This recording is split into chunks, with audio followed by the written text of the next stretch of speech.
بسم الله والحمد لله والصلاة والسلام على رسول الله صلى الله عليه وعلى آله وصحبه وسلم تسليما كثيرا. وبعد، أقرأ يا أخي الكريم. قال بعضهم: بسم الله الرحمن الرحيم. قال المؤلف رحمه الله: قال بعدهم: لا شك أن الرجوع إلى هدي نبينا صلى الله عليه وسلم في شؤون ديننا أمر واجب، لا سيما فيما كان منها عبادة محضة. أي ليس العبادة المحضة. العبادة المحضة هي العبادة التي لا مجال للعقل فيها. مثلا صلاة العصر 4 ركعات عبادة محضة، العدد هذا عدد يتعبد الله عز وجل به عبادة محضة لا يتعقل. فهمتم هذا؟ والعلماء يختلفون: هل العبادات التي ليست بمحضة أي فيها التعقل هل هي مفتقرة إلى النية؟ وأكثر العلماء على أن العبادات إذا لم تكن عبادات محضة يعني لا تفتقر إلى النية. لا مجال لرأي والاجتهاد فيها، لأنها توقيفية كالصلاة مثلا. ولكن فالصلاة عبادة محضة. ولكننا لا نكاد نسمع مثلا غسل اليدين إذا استيقظ المرء من النوم. غسل اليدين إذا استيقظ المرء من النوم هي سنة، إذا طبقها العبد هي عبادة. هل هي محضة أو فيها تعقل؟ يعقل الأمر، لأن المرء لا يدري أين باتت يده، كما قال النبي صلى الله عليه وسلم. فهمتم هذا؟ نعم. فبالتالي لا تفتقر إلى النية، تغسل يديك وخلاص الحمد لله. فهمتم؟ نعم. ولكننا لا نكاد نسمع أحدا من المشايخ المقلدين يأمر بذلك، بل نجاهم يقررون الاختلاف. نجدهم يقرون الاختلاف، ويزعمون أنه توسعه على الأئمة. يزعمون أنه توسعة على الأمة. نعم.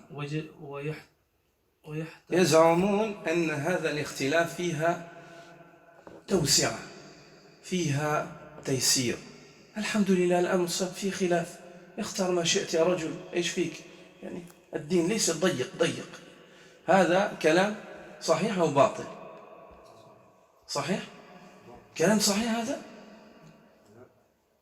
بالله عليك، ألم يكن الأمر أسهل لو ما فيه اختلاف؟ ألم يكن الأمر أسهل في عهد الرسول صلى الله عليه وسلم ما فيه خلاف؟ هناك إمام رسول الله صلى الله عليه وسلم يقول والناس يفعلون. ما الذي يوحد هذا أو أبواب الاختلاف؟ ما الذي يوحد؟ نعم؟ الأول، بارك الله فيك، الأول. هذا لا يختلف فيه عاقلان. نعم. أما أهل التعصب يحبون الاختلاف، يحبون. نحن نقر بأن هناك خلاف، وأحيانا خلاف سائر يعني معتبر، هناك أدلة لهذا ولذاك، فنحترم هذا، فيه نوع من الاجتهاد. لكن الحق هو واحد. إما أن يكون الواحد مخطئ، إما يكون المصيبة مخطئا، إما مصيبة. ما في، قد تكون في بعض المسائل يعني دلت الأدلة على هناك فعل صحيح وفعل صحيح، لكن دائما يوجد بينهما تفاضل في واحد، يعني الواحد أصوب من الآخر. ويحتاجون على ذلك بحديث طالما كرروه في مثل هذه المناسبة راضين به على أنصار السنة اختلاف أمتي رحمة. يقولون دائما يرددون هذا الحديث، اختلاف أمتي رحمة يا رجل، ألست ترى؟ قال النبي صلى الله عليه وسلم يقول نعم ونرى. فيبدو لنا أن هذا الحديث يخالف المنهج الذي تدعو إليه، ندعو إليه أو تدعو إليه، وألفت كتاب، نعم تدعو كتابك هذا وغيره عليه. وألفت كتابك هذا، وألفت أنا كتابك مفعول به هذا وغيره عليه. فما لا، ألفت غيره، كتابك هذا وغيره عليه. فما قولك في هذا الحديث؟ فما قولك في هذا الحديث؟ الجواب من وجهين. نأخذ الجواب إن شاء الله بالعربية أو ننتظر. اقرأ بالفرنسية. من يقرأ؟ Qui lit en français?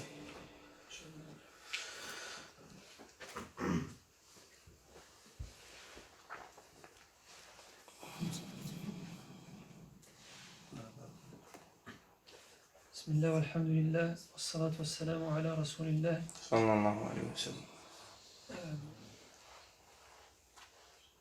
L'auteur, rahimahullah, dit premier faux argument. Certains disent il n'y a pas de doute que le fait de revenir à la sunna du prophète sallallahu alayhi wa sallam dans tout ce qui concerne notre religion. Si vous vous rappelez, dans le cours de la semaine passée, le cheikh avait mentionné le retour des jeunes à la sunna et ainsi de suite. Puis il a dit, puis tout d'un coup, j'ai vu que certains d'entre eux ont eu comme une baisse de régime dans l'ardeur qu'ils avaient dans la pratique de la sunna à cause de certaines ambiguïtés qui leur étaient insufflées. C'est ce qu'il nous disait dans le chapitre précédent. Ceci par des personnes qui sont des suiveurs extrémistes des mazhab, qui font du mazhab un but et non un moyen. Et ces personnes-là ont jeté des ambiguïtés chez les jeunes. Et le cheikh traite certaines de ces ambiguïtés, les principales. Des ambiguïtés que vous avez probablement vous aussi entendues. Et ici, il entreprend la première de celles-ci. Donc il mentionne l'ambiguïté, puis ensuite il mentionne la réponse à cette ambiguïté, rahimahullah. Certains disent il n'y a pas de doute que le fait de revenir à la sunna du prophète sallallahu alayhi wa sallam dans tout ce qui concerne notre religion est une chose obligatoire. Ceci est encore plus vrai lorsqu'il s'agit d'une adoration pure, dans laquelle la raison et l'interprétation n'ont aucune place, puisqu'il faut se limiter uniquement au texte comme pour la prière. Cependant, nous entendons rarement les imams appartenant à l'une des 4 écoles ordonner cela. Au contraire, ils approuvent la divergence et prétendent qu'elle est une facilité pour la communauté. Ils consolident leur opinion avec un hadith qu'ils ne cessent de répéter dans ce genre d'occasion en réponse aux défenseurs de la sunna. La divergence de ma communauté est une miséricorde. Ce hadith nous paraît contredire la méthodologie à laquelle vous appelez et sur laquelle vous vous êtes basé dans ce livre et dans d'autres livres. Quelle réponse apportez-vous à cela? La réponse se fera en 2 étapes. Ouais. Donc le cheikh ici, il introduit la première ambiguïté. Cette ambiguïté, c'est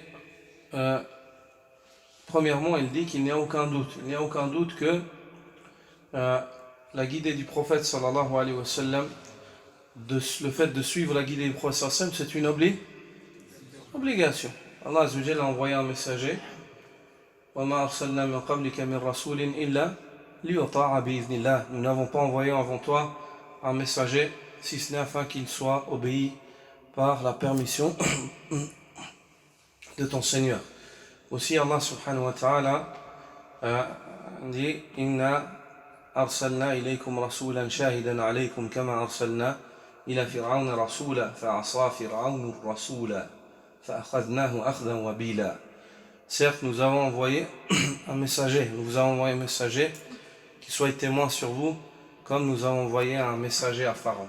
Pharaon désobéit donc au messager, nous le saisîmes rudement. Dû à cela, nous le saisîmes rudement. Les messagers, Allah les envoie pour qu'ils soient suivis. Et le dernier des messagers, Allah l'a envoyé en guise de miséricorde pour l'humanité. Le fait de suivre le messager, c'est le fait de suivre la voie de la miséricorde qui conduit paradis, la demeure de la miséricorde. Le fait de sortir de la voie du messager délibérément, c'est le fait de sortir de la voie de la miséricorde qui conduit au paradis. C'est équivaut à sortir du Sirat al-Mustaqim, du droit chemin qui conduit à Rabbul Alamin Jalla Jalalu. Et le prophète sallallahu alayhi wa sallam dit La tadkhuluna al-jannata kullukum illa man aba. Vous entrerez tous au paradis si ce n'est celui qui s'obstine à refuser. Et s'échappe d'Allah, fuit d'Allah comme des chameaux sauvages, fuient en fait, cherchent à fuir l'enclos. Et dans une autre variante, il dit vous entrerez tous au paradis si ce n'est celui qui s'obstine à refuser. Il dit qui est donc celui qui s'obstine à refuser au messager d'Allah? Et la réponse, ce qu'on vient de mentionner, Man ata'ani dakhala al-jannah wa man 'asani faqad aba. Celui qui m'obéit entrera au paradis, celui qui s'obstine à désobéir a certes refusé d'y entrer. Ici le cheikh mentionne qu'il est obligatoire, et nous sommes convaincus qu'il est obligatoire de suivre la voie du messager dans tous les ordres, notamment et d'autant plus dans le culte. Et lorsque ce culte-là fait partie du culte qui est purement cultuel, il n'y a aucune logique, il n'y a pas un lien logique, tu ne peux pas arriver au résultat de ce culte-là par une déduction logique. C'est purement cultuel, c'est révélé. Comme le fait, quelle est la logique qui pourrait te dire qu'il faut prier l'Asr 4 rak'at? Il y a une logique? Tu pourrais arriver par là un raisonnement logique? Non. C'est cultuel, c'est une soumission à un nombre déterminé par le Seigneur Jalla Jalalu. Et ainsi de suite. Donc, notamment dans ces affaires-là, il est d'autant plus primordial de suivre le messager d'Allah sallallahu alayhi wa sallam et d'être très vigilant dans le suivi de celui-là, de marcher sur ses pas. Il dit, mais nous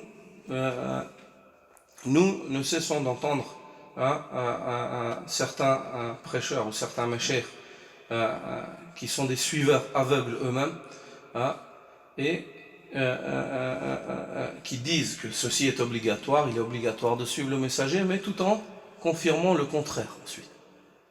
Ils disent il est obligatoire de suivre, il faut suivre Rasulullah et celui qui le suit mais après ils confirment aussi le contraire, car ils disent subhanallah, le khilaf c'est une rahma, et ils mentionnent le hadith ce hadith qui, vous allez voir ce que le cheikh dit autour de ce hadith là, je ne vais pas précéder la parole du cheikh, et il mentionne, il ne cesse de répéter ikhtilaf ummati rahma, la divergence de ma communauté est une miséricorde,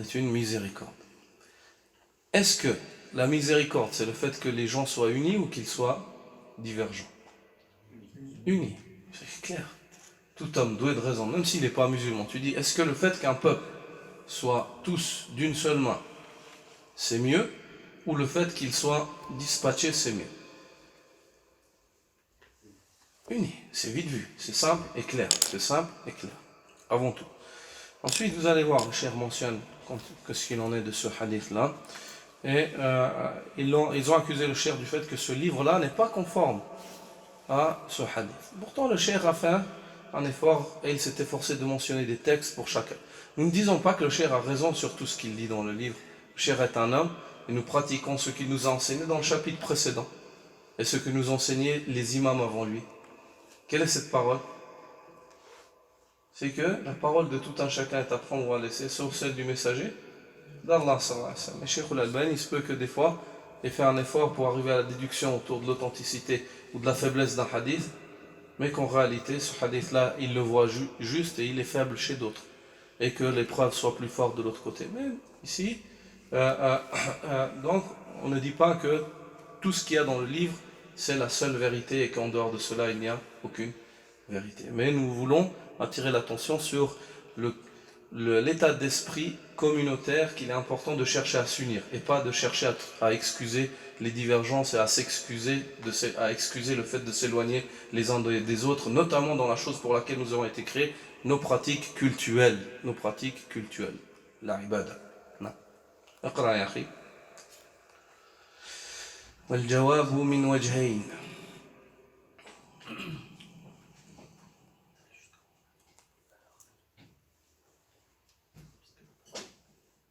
والجواب من وجهين. والجواب من وجهين.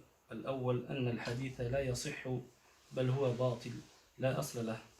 قال العلامة السبكي لم أقف له على سند صحيح ولا ضعيف ولا موضوع.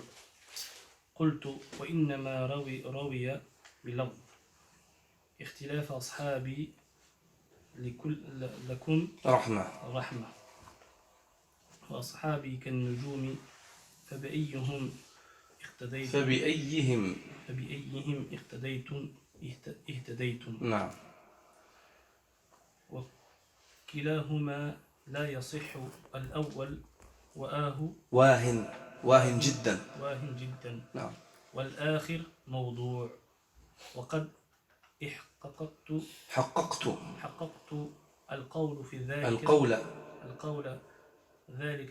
ذلك كله في سلسلة الأحاديث الضعيفة والموضوعة برقم يعني الأرقام. الثاني هذا هو الجواب الأول. الحديث لا يصح رواية لأن دراسة الحديث يعني كما مر بنا يعني يدرس الحديث رواية ودراية. والرواية هي عبارة عن دراسة سند وعلل السند وما يوجد فيه من العلل. والدراية عبارة عن ماذا؟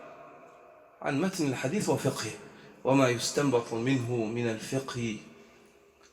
وهذا الأول رد الشيخ أنه رواية لا يصح أي لا محل له من الإعراب. إذن أولا نسبة هذا الحديث إلى الرسول صلى الله عليه وسلم. إذا كان الحديث ضعيف أي واهي أو ضعيف جدا هل يجوز نسبته إلى رسول الله صلى الله عليه وسلم؟ مر بنا في الأبواب المتقدمة. هل يجوز؟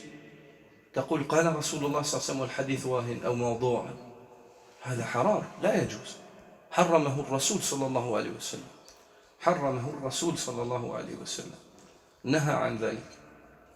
والثاني أو خلينا نقرأ بالفرنسية الجواب الأول. La première. Donc l'ambiguïté c'est pourquoi vous dites que il faut tous c'est bien, la divergence c'est bien, la diversité c'est bien. Hein? La diversité c'est bien, la divergence c'est bien. Non, alhamdoulilah, l'islam il nous appelle à nous unir. Et le fait qu'on soit divergent, ça ne veut pas dire qu'on va être ennemis.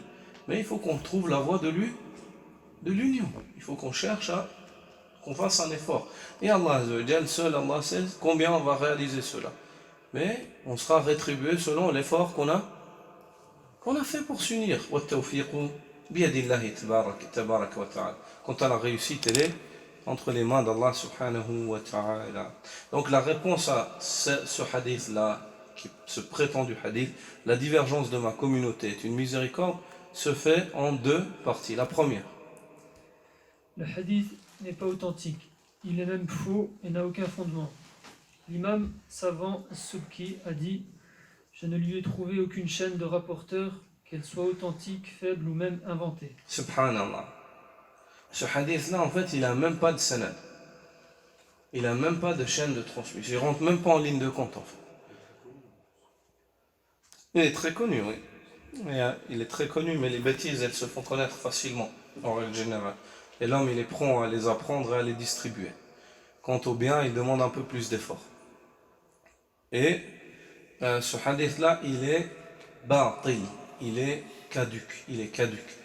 Et il n'a aucune chaîne, ni bonne, ni faible, ni même inventée. Est-ce que les gens qui l'utilisent savent qu'il n'est pas authentique? Les gens qui l'utilisent, ils ne regardent même pas s'il est authentique ou pas.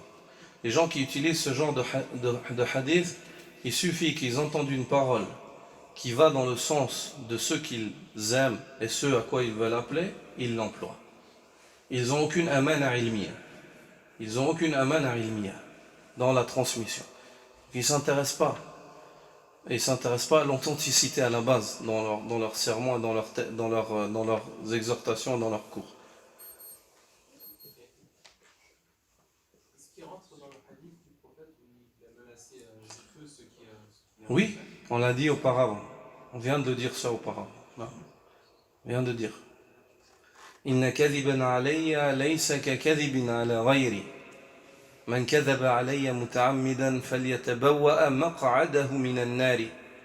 Le fait de mentir sur moi n'est pas comparable, n'est pas comme si tu mentais sur quelqu'un d'autre. Comme celui qui ment intentionnellement sur moi, à mon compte, et qu'il se prépare un lit de feu, un lit de feu. Voilà.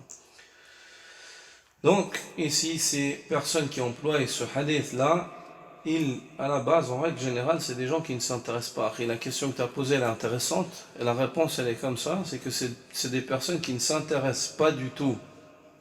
Ils ne font pas l'effort de chercher quand ils préparent un cours, ou quand ils enseignent quelque chose, est-ce que ce qu'ils disent, c'est juste de dire le prophète sallallahu alayhi wa sallam a dit. Le prophète sallallahu alayhi wa sallam a dit.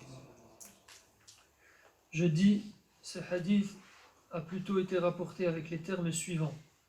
La divergence de mes compagnons... Ici, le Cheikh al-Albani dit ensuite, après avoir fait mention de la parole de Subki, rahimahullah, il fait mention, lui, de sa conclusion. Non. Ce hadith a plutôt été rapporté avec les termes suivants. La divergence de mes compagnons est une miséricorde pour vous. Non. Ici, il s'agit d'un hadith. Ici, il s'agit d'un hadith qui n'est pas vrai, il n'est pas authentique. Mais il a une chaîne, par contre. Il a une chaîne. Quant au premier, la divergence de ma communauté est une miséricorde, il n'y a rien. Quant à celui-là, oui. Même s'il est faible, hein, la divergence de mes compagnons est une miséricorde pour vous. Il est faible. Et il n'est pas juste de dire le prophète sallallahu alayhi wa sallam a dit. Et mes compagnons sont comme des étoiles. Suivez n'importe lequel d'entre eux et vous serez guidés. أصحابي كالنجوم فبأيهم اقتديتم اهتديتم. Mes compagnons sont comparables aux étoiles. Lequel de ceux-là que vous suivez, n'importe lequel de ceux-là que vous suivez, vous serez guidés. Vous serez guidés. Ce hadith-là est mawdou'. Ce hadith-là est mawdou' et inventé. Wudi'a. Mais aucune de ces deux versions n'est authentique. Le cheikh dit, aucune de ces deux versions n'est authentique. Quant à la première est très faible, da'if, et l'autre est inventée, mawdu'. La première, elle est très faible. Quant à la deuxième, elle est inventée. J'ai expliqué tout cela en détail dans mon livre Silsilatul Ahadith al-Da'ifa wal Mawdu'a, où ces hadiths sont répertoriés sous les numéros 58, 59 et 61. Non. Asani. Ça, c'est la première manière de répondre. Une personne qui vient te dit la divergence de ma communauté est une miséricorde. Tu dis, Akhi barakallahu fik. Ça, c'est même pas un hadith inventé. Et il n'arrive même pas au degré d'inventer. D'accord? Laisse-le de côté. Laisse-le de côté.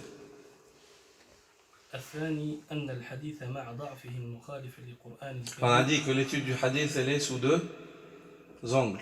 On étudie un hadith dans sa chaîne. Et ensuite, on étudie un hadith dans le fiqh, dans ce qu'il y a à tirer du texte du hadith, dans le texte. Maintenant, le cheikh va répondre par rapport au texte du hadith. Est-ce qu'il est en accord avec la révélation ou pas? الثاني أن الحديث مع ضعفه مخالف للقرآن الكريم. مخالف للقرآن الكريم فإن الآيات الواردة فيه في نهي عن الاختلاف في الدين والأمر بالاتفاق فيه أشهر من أن تذكر ولكن لا بأس من أن نسوق بعضها على سبيل المثال قال الله تعالى ولا تنازعوا فتفشلوا وتذهب ريحكم وقال ولا تكونوا من المشركين من الذين فرقوا دينهم وكانوا شيعا نعم شيعا طوائف أحزاب كل حزب بما لديهم فرحون. والشيعة من أين أخذوا؟ مرة من المرات قبل أن نتحدث باللغة العربية ناقشني شيعي في مسجد جنيف رأيته يتوضأ وهم يتوضأون بطريقة، فقلت وأنا أريد يعني آنذاك أنا في بداية الاستقامة، والواحد المرء لما يكون في بداية الاستقامة يريد أن يصلح العالم يعني مع عدم القدرة. فأنا رأيته فقلت يا أخي بارك الله فيك، فأحاول يعني باللغة الفرنسية، قال إن المسح يعني في القرآن، وهو يمسح على الجد هكذا، قال إن المسح في القرآن. فقلت طيب، فقلت أنت شيعي هكذا، فقال لي أتعرف أن الشيعة ذكروا في القرآن؟ تلا الآية، قال تتحدث باللغة العربية؟ فقلت لا. فقال تحفظ من القرآن؟ فقلت الفاتحة وقل هو الله أحد والتين والزيتون الله أعلم. فقال أتدري أن الشيعة ذكروا في القرآن؟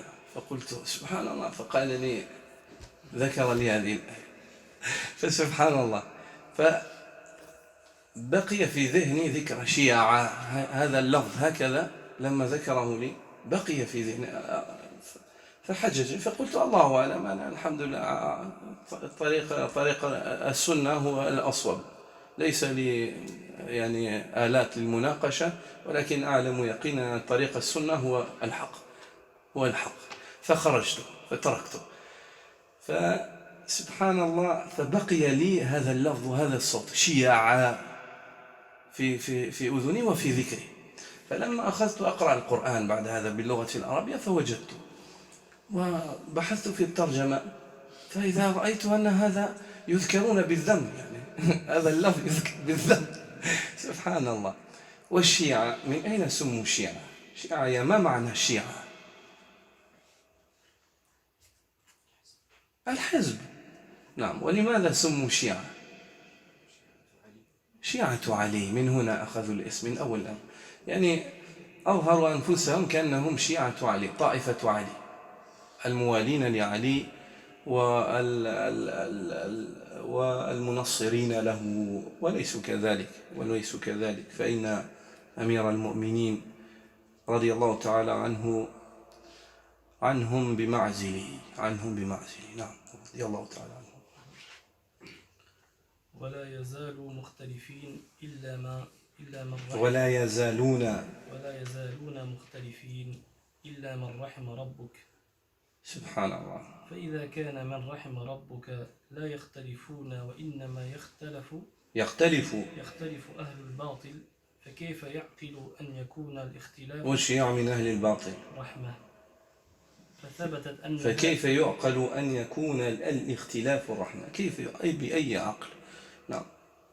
فثبتت أن هذا الحديث لا يصح لا سندا ولا متنا، وحينئذ فثبت، ليس ثبتت، فثبت أن هذا الحديث لا يصح لا سندا ولا متنا. أي هذا قلنا الدراسة سند والمتن، لا سندا ولا متنا. وحينئذ يتبين بوضوح أنه لا يجوز اتخاذه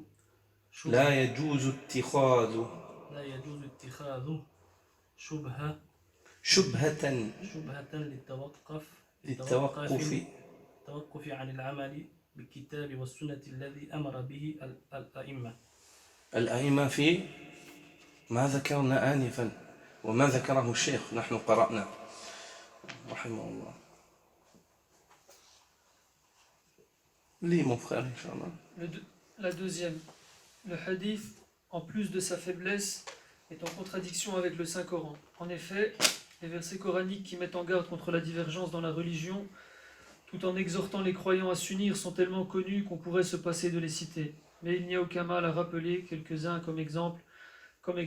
Allah, l'exalté, dit « Et ne vous disputez pas, sinon vous fléchirez et vous perdez votre force. » Il dit aussi « Et ne soyez pas parmi les associateurs, parmi ceux qui ont divisé leur religion, et sont devenus des sectes, chaque parti exaltant ce qu'il détenait. » Et il dit également « Or, ils ne cessent d'être en désaccord entre eux, sauf ceux à qui ton Seigneur a accordé miséricorde. » Par conséquent, si ton Seigneur fait miséricorde aux gens, Or, ils ne cessent d'être en désaccord entre eux, sauf ceux à qui ton Seigneur Allah a accordé miséricorde. miséricorde. Par conséquent, si ton Seigneur fait miséricorde aux gens qui ne divergent pas, car ce sont seulement les égarés qui divergent, comment peut-on concevoir que la divergence est une miséricorde? On voit donc bien que ce hadith n'est pas authentique, ni dans sa chaîne de rapporteurs, ni dans son contenu. À partir de là, il n'est pas permis de le prendre comme argument pour justifier le fait de se soustraire à l'application du Coran et de la Sunna comme l'ont ordonné les imams. Non. Ici, Akhil Karim, ce hadith-là, le cheikh explique ici qu'au niveau de ce qu'on tire du texte du hadith, il n'est pas acceptable conformément aux préceptes religieux, aux règles religieuses, aux fondements de l'islam. Car l'islam appelle les gens à s'unir. قل يا أهل الكتاب تعالوا إلى كلمة سواء بيننا وبينكم ألا نعبد إلا الله ولا نشرك به شيئا. الآية. Même avec les gens du livre, Allah nous appelle à les appeler à s'unir. Ô gens du livre, venez à une parole commune, pas à s'unir dans n'importe quoi, à s'unir dans la vérité. Car l'union, c'est le fait de revenir à Allah Azza wa Jalla, à la vérité. C'est ça l'union, c'est ça l'union. C'est ça une union, une vraie union. Et donc il contredit les principes religieux. Allah subhanahu wa ta'ala a ordonné wa'tasimu bi hablillahi jami'a wa naha 'ani al-firqa wa la tafarraqu واذكروا نعمة الله عليكم إذ كنتم أعداء فألف بين قلوبكم فأصبحتم بنعمته إخوانا. نعم. إذا نرى ويتبين بيانا واضحا أن الجماعة والائتلاف والتمسك جميعا بحبل الله هو رحمة من الله. فكيف يكون ضده رحمة؟ هذا ولد مسلم يفقه ذلك، فضلا على أن يكون رجلا راشدا عاقلا. نعم. ثم الآيات في هذا الباب كثيرة. Ici le cheikh mentionne que ce hadith, cette parole plutôt, cette prétention, comme quoi la divergence serait une miséricorde pour la communauté, il mentionne qu'elle contredit les préceptes religieux. Ceci car Allah Azza wa Jalla nous ordonne de nous unir, il nous ordonne d'appeler à l'union. Ceci mais avec les gens du livre. Venez, comme on vient de le mentionner. Allah Azza wa Jalla mentionne que les faveurs d'Allah, celles qu'il a accordées à cette communauté, aux premiers musulmans, rappelez-vous, évoquez-vous les faveurs divines sur vous lorsque vous étiez ennemis les uns des autres, puis il unit entre vos cœurs, puis vous devinrent par après cela frères, par conséquent vous devinrent frères, et ainsi de suite. On voit que donc l'union est une miséricorde, donc son opposé, et l'opposé de la miséricorde, c'est un châtiment. Et il y a pour cela aussi un hadith. Le prophète sallallahu alayhi wa sallam dit Al-jama'atu rahma wal-firqatu azab. Al-jama'atu rahma. Le groupe est une miséricorde quant à la séparation, la division est un châtiment. Et il dit sallallahu alayhi wa sallam Yadullahi ma'al jama'a wa man shadda fi an-nar. La main d'Allah Azza wa Jal est sur le groupe. Celui qui se sépare du groupe pour se diriger vers le feu.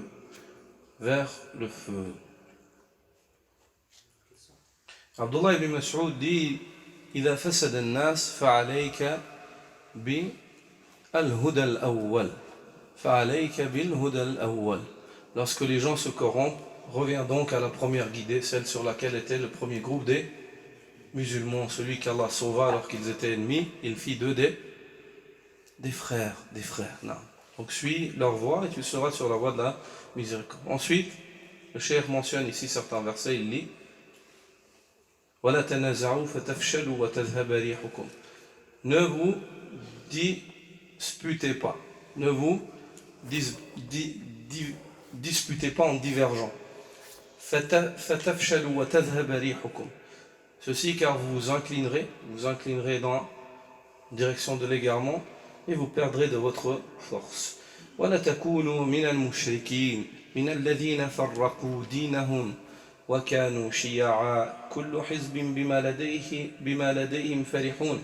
Ne soyez pas du nombre des associateurs, de ceux qui ont divisé leur religion, fractionné leur religion en groupuscules, en sectes.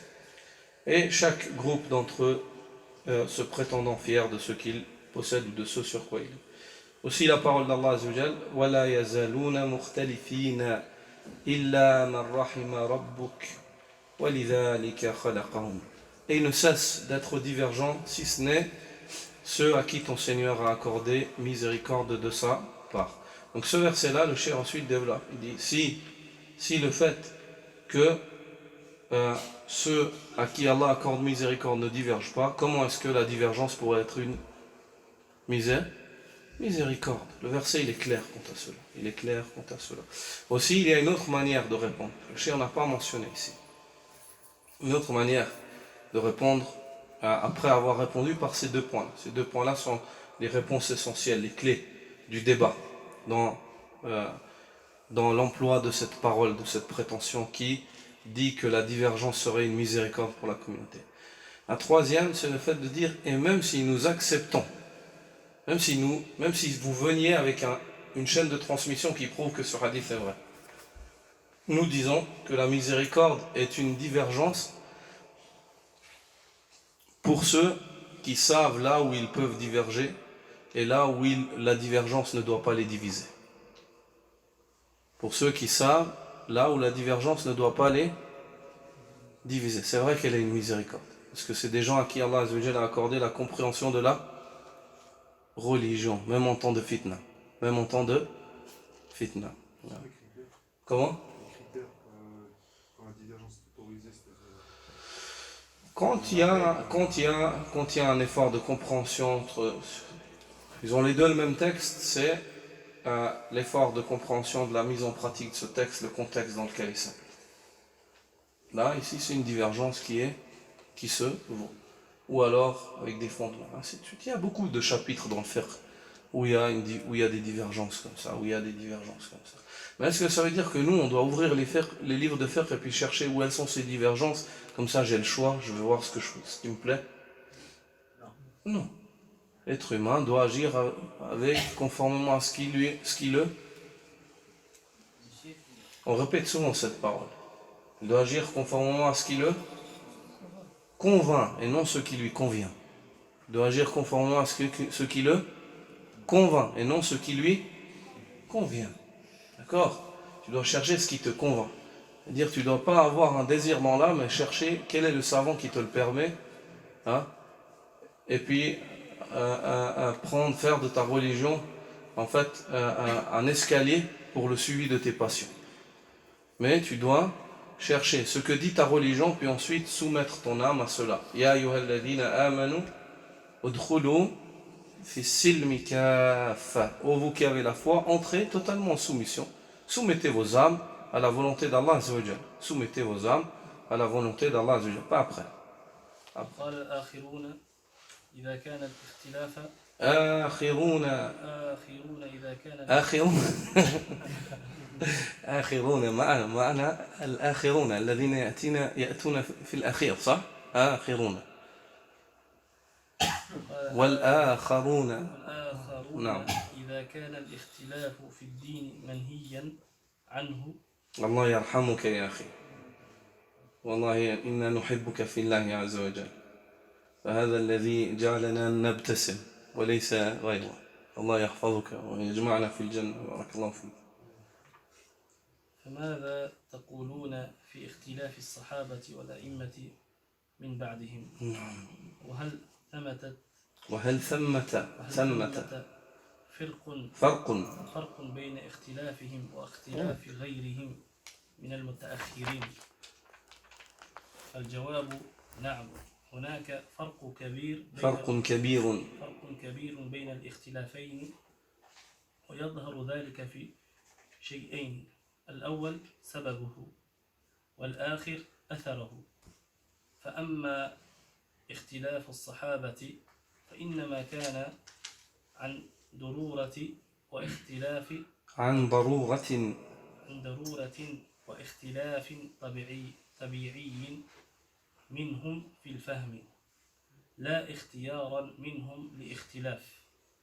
يضاف إلى ذلك أمور أخرى كانت في زمنهم استلزمت اختلافهم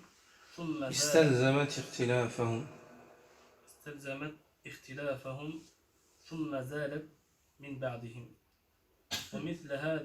ومثل هذا الاختلاف لا يمكن الخلاص منه كليا. هذا اختلاف واقع سائغ ولا يلحق أهله الذم الواردة في الآيات السابقة.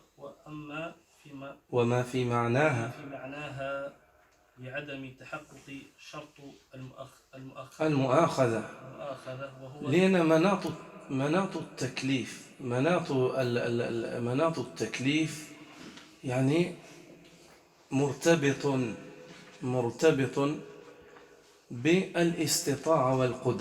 بالاستطاعة والقدرة. لا يكلف الله نفسا إلا وسعها. نعم. وهو القصد أو الإصرار عليه. نعم. والإنسان يؤاخذ إذا قصد الاختلاف وإذا أصر عليه بعد أن تبين له أنه كان على خطأ وغيره على صواب ولا يتفق معه.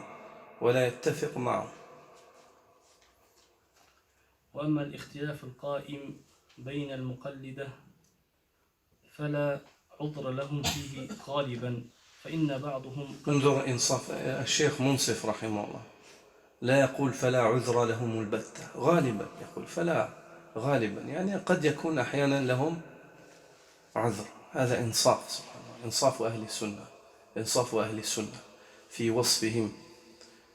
وصفهم. نعم. فإن بعضهم قد تتبين له الحجة من الكتاب والسنة وأنها تؤيد المذهب الآخر الذي الآخر والآخر غير. إذا قلت غيره مذهب غيره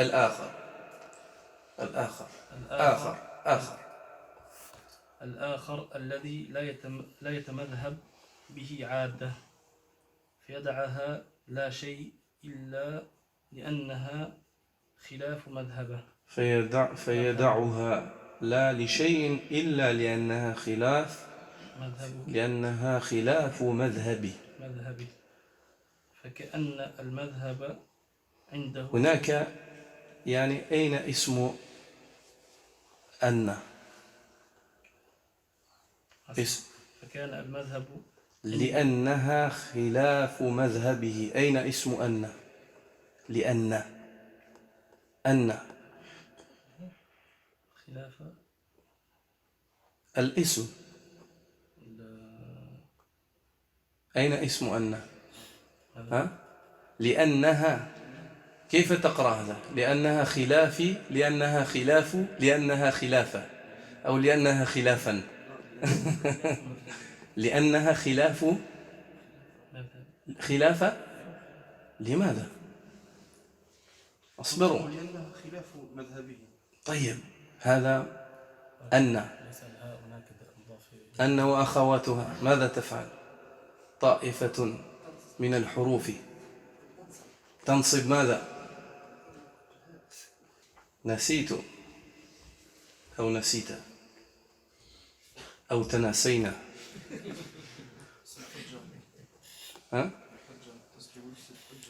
لأنها لا ليس تذهب بعيد. الضمير يا أخي بارك الله فيك. لا لأنها خلاف مذهبي. خلاص الضمير هو مبني لكن في محل نصب. اسمه أن لأنها خلاف كيف هي؟ هي خلاف مذهبه.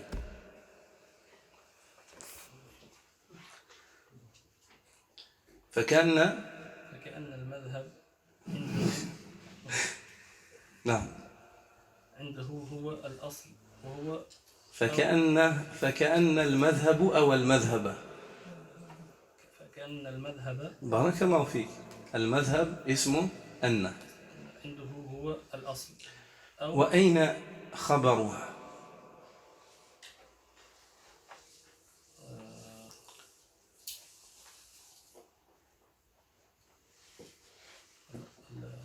الأصل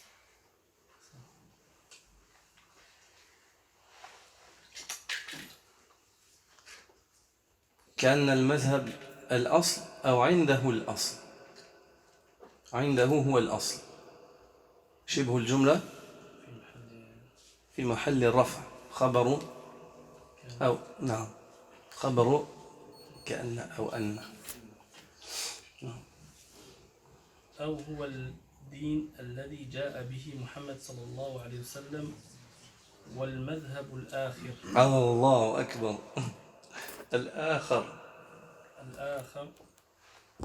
الآخر هو الدين آخر منسوخ. نعم اقرأ أنت يا أخي. Deuxième faux argument. D'autres disent, si la divergence dans la religion était vraiment interdite, alors comment expliquez-vous la divergence des compagnons et des imams après eux? Et y a-t-il une différence entre leur divergence et celle qui a lieu entre nos contemporains? La réponse est oui. Il y a une grande différence. La deuxième ambiguïté, c'est le fait de dire, alors que dites-vous, en résumé, que dites-vous de la divergence des compagnons? Les compagnons ont divergé aussi. Pourquoi est-ce que nous, on n'a pas le droit de diverger? En résumé. La réponse est oui. Il y a une grande différence entre les deux divergences du point de vue de leur cause et de leurs conséquences. Si tu lui dis non, les compagnons ont divergé, c'est vrai, mais nous, on n'a pas le droit de diverger volontairement. Il y a la différence, parce qu'il y a une différence entre la divergence des sahaba et la divergence des extrémistes qui font du madhab un but et non un moyen. Un but et non un moyen. Quelle est cette différence? Pour ce qui est de la divergence entre les compagnons, elle est inévitable, car due à leur différence naturelle de compréhension. Non, avant ça, j'aimerais que tu relises encore une fois. Il y a une grande différence. Il y a une grande différence entre les deux divergences. La divergence de ceux-là et la divergence des sahaba. Sur quel point? Deux points. Du point de vue de leur cause. La cause de la divergence. Et de leurs conséquences. La conséquence. La cause de la divergence chez les compagnons, c'était le fait que l'un a reçu le hadith et l'autre peut-être pas. Puis quand le hadith lui est venu, la conséquence c'est qu'ils se sont mis d'accord, c'est facile, c'est réglé. D'accord? Ceux qui font de l'école juridique ou bien de la voie qu'ils suivent un but et non un moyen, la cause de leur divergence, c'est quoi? C'est leur intention. Leur intention. Pour lui, même s'il a vu un argument qui est plus fort, il faut que son école, il faut qu'il excuse son école et il faut qu'il s'accroche à son école. Même s'il a vu un argument, il est convaincu. Il est hanafite, il voit que c'est les malikites qui ont raison. Pourquoi est-ce qu'il ne suivrait pas la fatwa de l'imam Malik et il ne délaisserait pas la fatwa d'Abu Hanifa? Pour quelle raison? Il faut qu'il fasse ça. Il faut qu'il fasse ça. Sinon, c'est un suiveur extrémiste du madhab. Il a fait de l'école juridique un but, comme si c'est une révélation, qu'Allah t'a dit, fais ça. Alors que l'école juridique, c'est quelque chose de noble, mais c'est un outil, un moyen. Les boulours, al-ghaya wa al-awariya, al-iqtirab min as-sawab. Le fait que tu t'approches de ce qui est le plus juste possible. D'accord? Donc, dans le but, déjà, ils sont différents. Les conséquences ensuite, chez ceux qui font de l'école juridique un but et non un moyen, c'est quoi? C'est qu'ils se divisent. Ils se divisent pour des divisions dont ils ne sont pas excusés devant Allah Azza wa Jal le jour de la résurrection. Et la division pour laquelle l'homme est excusé le jour de la résurrection, le cheikh mentionne deux conditions. Pour ce qui est de la divergence entre les compagnons, Attends, avant ça, j'aimerais qu'on résume ces points-là. Et ensuite tu liras, comme ça les frères les comprendront bien. La division qui est excusée, les hommes lorsqu'ils se divisent, ils sont excusés. Elle a deux critères. La première, c'est leur but. C'est-à-dire, ils ne voulaient pas diverger. Ils n'avaient pas de l'intention de diverger. Et la deuxième, c'est le fait qu'ils ne s'obstinent pas à diverger après qu'ils voient que l'un a raison, ils se mettent d'accord et ils suivent ensemble ce chemin en se dirigeant vers Allah. Est-ce que c'est clair? Ces gens-là sont excusés, même s'ils ont divergé. Et ça, c'est la situation de nos imams. Que ce soit Abu Hanifa ou Malik, ou Shafi'i, ou Ahmed, rahimahumullah, ou l'Awza'i, ou Thawri, Abdullah ibn al-Mubarak, et ainsi de suite. Les imams des musulmans, de Ahl Sunnah ou Al-Jama'a, ces imams-là, ils n'avaient pas pour but de diverger, et ce n'étaient pas des gens qui s'entêtaient gratuitement, juste pour excuser sa parole et faire triompher son avis sur celui d'un autre parmi ses confrères. Non. pour ce qui est de la divergence entre les compagnons, elle était inévitable, car due à leur différence naturelle de compréhension. Là, il mentionne les causes. Les compagnons, ils ont divergé. La compréhension, la différence de compréhension naturelle. Les hommes, ils n'ont pas tous la même capacité de comprendre. Attention, c'est une chose normale. وَلَا يَزَالُونَ مُخْتَلِفِينَ إِلَّا مَنْ رَحِمَ رَبُّكَ وَلِذَلِكَ خَلَقَهُمْ. Certains savants disent dans le tafsir وَلِذَلِكَ خَلَقَهُمْ, c'est-à-dire qu'il les a créés pour qu'ils soient divergents dans leur capacité, dans leur couleur, afin qu'ils cherchent à s'unir malgré leurs différences, qu'ils fassent cet effort-là. Hein. Ils ne choisissaient donc pas volontairement le désaccord. Ajoutons à cela qu'il existait... Regarde, les sahaba voyagent. Et un sahabi fait la ruqya. Et il lit al-Fatiha à un dirigeant d'une tribu non musulmane. Et il demande un ja'al. Il demande qu'on lui donne une remise contre cette ruqya. Pourquoi? Parce qu'ils ont demandé l'hospitalité, ils ne leur ont pas donné. Et les autres sahaba se sont étonnés. Et puis, il lui a lu surat al-Fatiha, par la grâce d'Allah, l'homme a guéri. Il a été atteint par une morsure de scorpion. Il a guéri. Ils n'ont pas commencé à se débattre longtemps. Ils lui ont dit, on va dire au prophète sallallahu alayhi wa sallam, quand on va aller, on va juger cela sur notre source. Et la source, elle était vivante à cette époque-là. C'était Rasulullah sallallahu alayhi wa sallam. Donc, ils sont venus et quand le prophète sallallahu alayhi wa sallam a expliqué, c'est fini. Deux compagnons voyageaient. Et puis, ils n'ont pas trouvé l'eau. L'heure de la salat est rentrée. Et l'heure de la salat suivante allait rentrer. Puis, l'un d'entre eux, ils ont fait le tayammum tous les deux. Tous les deux ont fait le tayammum, comme c'est légiféré dans la religion. Puis, après avoir fait la salat, ils ont marché un peu et tout d'un coup, ils ont vu, en continuant leur chemin, ils ont vu une source d'eau. L'un d'entre eux a fait le wudu, et il a refait ses ablutions, il a refait sa salat. Et l'autre a dit, alhamdoulilah, moi j'ai complété ma salat conformément à ce qu'Allah m'a révélé dans le temps limité. Alhamdoulilah, je ne vois pas qu'on refait une salat. C'est une différence ou pas? Est-ce que tu peux dire que les sahaba lam yakhtalifu, ikhtalafu? C'est une différence, un ikhtilaf. Mais regarde, ils ont dit, écoute, on va discuter lorsqu'on voit le messager d'Allah, on va lui présenter ça. Ils ont continué leur chemin. Allez, pas de problème. Quand ils sont venus vers le prophète sallallahu alayhi wa sallam, il a dit à toi, à celui qui a refait sa salat, tu as pris tes précautions. Et quant à celui qui n'a pas refait sa salat, il lui a dit asabta sunnah. Il a dit, tu as suivi, tu es tombé sur la sunnah. Tu es tombé sur la sunnah avec l'acte que tu as fait. C'est ça. C'est qu'on ne refait pas une salat. On ne refait pas un acte qu'on a bâti sur un yaqin pour un chèque qui vient. En islam, on adore Allah sur le yaqin. Une fois qu'on a construit بنينا العمل على اليقين فالله عز وجل يقول لا تبطلوا أعمالكم. N'abolissez pas vos œuvres, elles ont été bâties sur le yaqin. Il faut que tu aies un yaqin plus fort que le yaqin sur lequel tu l'as construit pour refaire une salat. Sinon, à la base, ça fait partie des exagérations en religion de refaire la salat ou l'acte. Ils ne choisissaient donc pas volontairement le désaccord. Ajoutons à cela qu'il existait des conditions à leur époque qui ont conduit à leur divergence, mais qui ont disparu par la suite. On ne peut éviter totalement ce genre de divergence, et celle-ci n'est pas concernée par le blâme contenu dans les versets précédents, car la condition de ce blâme n'est pas remplie, à savoir le fait de rechercher volontairement la divergence et d'y persister. Non, ça c'est la divergence qui est blâmée, ceux qui divergent en ayant pour but d'avoir chacun leur groupe et en ayant pour but de persistent là-dedans, ceux-là sont blâmés par les versets dans lesquels Allah Azza wa Jal blâme ceux qui se divergent dans la religion. Donc on s'arrête là, Inch'Allah. On s'arrête là. Inch'Allah. Subhanakallah wa bihamdik. Ashhadu an la ilaha illa anta astaghfiruka wa atubu.